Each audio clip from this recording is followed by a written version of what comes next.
Hi, this is State Senator Tom George. Welcome to my program, Current Events. Today I have with me a special guest, Barbara Brown, who is Vice Chair of the Mackinac Bridge Authority, right? That's correct. And we're going to be talking about the bridge because it has a special anniversary coming up. In fact, in just a few days, the 50th anniversary. Well, throughout this year, throughout 2007, we have been celebrating the 50th anniversary of the Mackinac Bridge. The actual opening was November 1st, 1957. The opening dedication ceremonies actually took place in June of 1958 because they wanted to plan for a several-day celebration, and of course the weather isn't that dependable in November in the Upper Peninsula. So the actual celebration, and I think that might be a source of confusion for some people when they see opening dedication events, historical documents with 1958, but the Mackinac Bridge actually opened to traffic on November 1st, 1957, and at 3 o'clock in the afternoon, the last state automobile ferry made its final run. And Barbara, you're not only the Vice Chair of the Mackinac Bridge Authority, but you're also the chairperson of the 50th Anniversary Committee. The 50th Anniversary Committee, that's right. Events really began at the Michigan Historical Museum here in Lansing in January. Statehood Day was devoted entirely to the Mackinac Bridge. I think it was the third Saturday in January, and that was really the first statewide celebration event. Different entities throughout the state, not necessarily associated with the Mackinac Bridge, have been holding their own events. For example, the Detroit Science Museum opened a Mackinac Bridge exhibit. And our official celebration put on by the Mackinac Bridge Authority and a special celebration committee that we created because this entire celebration was paid for with private funds. No tax dollars, no government money was used for the celebration. So we raised all private contributions and had really a 3-day celebration at the end of July at the Straits of Mackinac in St. Ignace, Mackinac City, and Mackinac Island. And Barbara, maybe before we cover in detail the 50th anniversary celebration, I want you to tell me just a little bit about yourself and how it is that you came to be on the authority, and maybe a little bit of your family history, because it's very interesting. Well, my family has had ties in Mackinac County for a very long time, in the area of law principally. My great-grandfather was city attorney for Detroit in the early 1870s and moved up to Mackinac County, practiced law in Sheboygan, Escanaba, St. Ignace, Sault Ste. Marie. And he had one child, Prentice M. Brown Sr., who had an accomplished career as an attorney, prosecuting attorney in Mackinac County, United States Congressman, United States Senator. This is your grandfather. This is my grandfather. And after he left Washington in 1944, he became the first chairman of the board of the Detroit Edison Company, which people today would know as DTE Energy. So for 10 years, he was chairman of Detroit Edison Company, and during that time, and actually always had an interest in building a bridge across the straits. He grew up in St. Ignace, was born, and ultimately died in St. Ignace, always maintained a home there. And when he retired from Detroit Edison in July of 1954, he, of course, moved back to his home in St. Ignace. And I was born a couple of weeks later and grew up literally in his backyard. My dad built a house next door, but down a little hill. And I had the good fortune of spending truly hours every day of my life for the remaining 19 years of his life. And I'm an attorney now. I work for the state of Michigan. I'm currently an administrative law judge, but my home is St. Ignace. So I was born the year construction began on the Mackinac Bridge.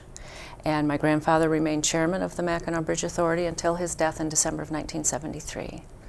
How was he involved in promoting the building of the bridge? Can you tell us a little bit about how the bridge came about?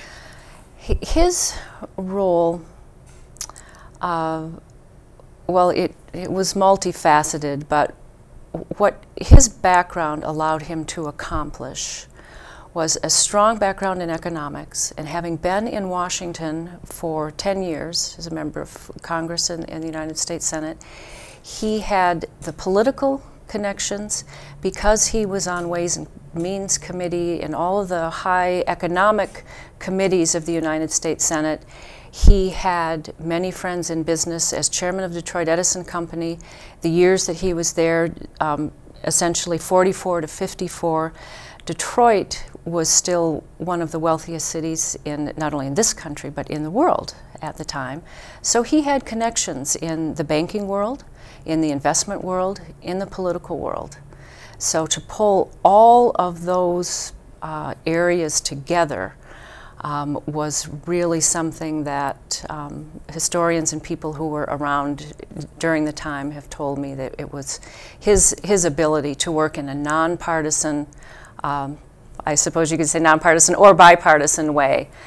This was not a political project, and it did not have the support of the Michigan legislature. The full faith and credit of the state of Michigan was never pledged for these bonds. These were totally privately funded bonds, and there were members of the legislature who actually tried to deep six this project right up until days before the bonds were actually sold.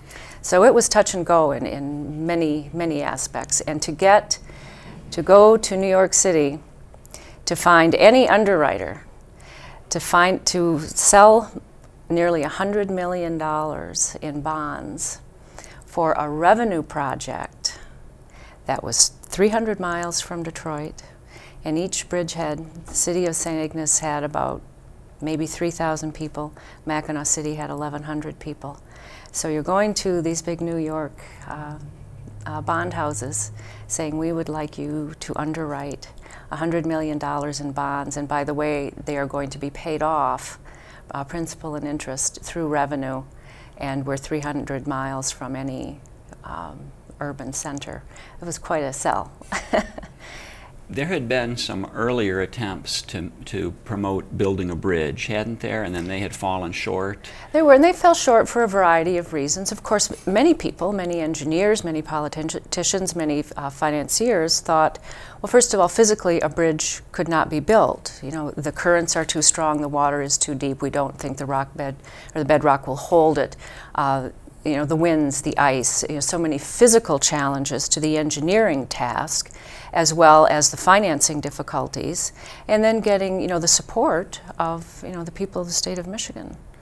So, and also at certain times, for example, when Murray Van Wagner, one of the original members of the Mackinac Bridge Authority, former highway commissioner, engineer, and former governor, when he was governor, they built a causeway from St. Ignace, which now contains the northernmost, probably, mile of the Mackinac Bridge. But that project had to be stopped because of World War II or the Korean War. I'm not sure which. I think the Korean War perhaps stopped the causeway. World War II stopped the any further construction because of materials. Everything had to go toward the war. So there were attempts, and you know, I'm not real clear which stopped the causeway, which prior conflict. But materials and money were needed in other places. And your grandfather's, it sounds like his main contribution was in securing the funding, that this was a huge barrier in going, like you say, going to New York, having the financial connections, convincing the banks and the loaners that this was a worthy project. Yes.